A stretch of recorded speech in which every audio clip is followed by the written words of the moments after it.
Scott Morton. UEFA B license has been going on for some time.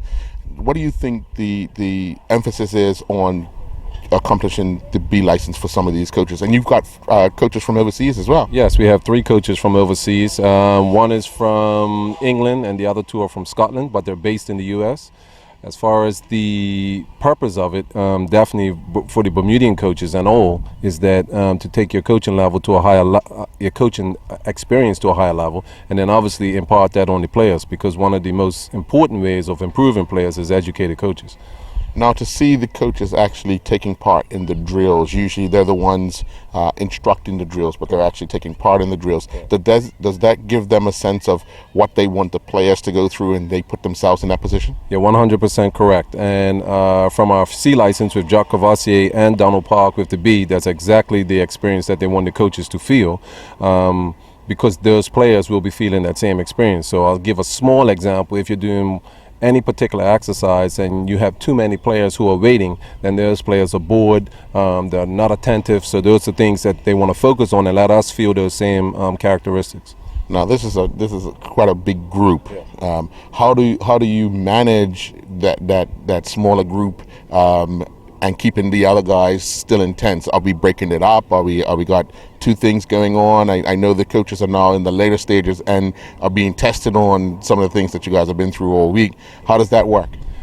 It's important, as Donald is pointing out to us, is about managing your numbers. So whether it's the grid size, whether it's the rotation, the frequency of rotation. So a lot of components come into that, and as you as a coach, keeping a keen eye on those situations, and also time frames. So not allowing something to go on too long that is not working well, and also getting players more involved in all aspects of it, so you keep the rotation going. One thing I've noticed in my short time here is that a lot of the coaches are going over a lot of notes. Yes.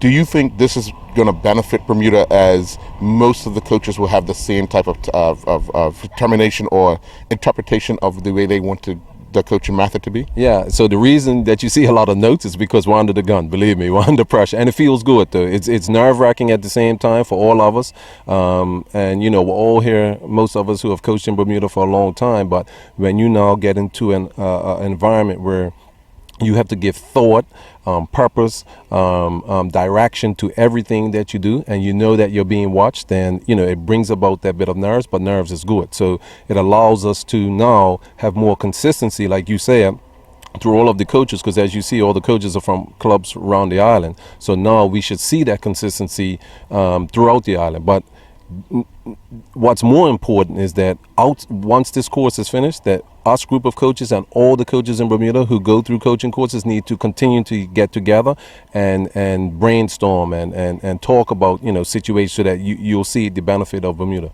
Can something like this actually change how we play the game nationally? Yeah, and that's the big picture, because at each club you're isolated, but at the main objective is when you come to the national program, it's one team. So all of the players from all the individual clubs come to the national program, and it's important for us to go to that next level. This is one aspect of it. There's many other aspects that's going to help us achieve that level or be there consistently competing, but this is definitely the right start. Yeah. Donald Park. Okay, Mr. Park. Please call me Donald. Okay, Donald. We have, you right now have some of the best coaching minds that Bermuda can offer, and some from overseas. What are some of the things that you're looking for in particular that's going to help advance the game in Bermuda from a coaching aspect? We just want to challenge them. We want to challenge their knowledge, and we want to put out little tests for them, so that let's see what sort of depth of knowledge they've got, and then try and, I wouldn't say drag them to the next level, but let's see if they can get to the next level.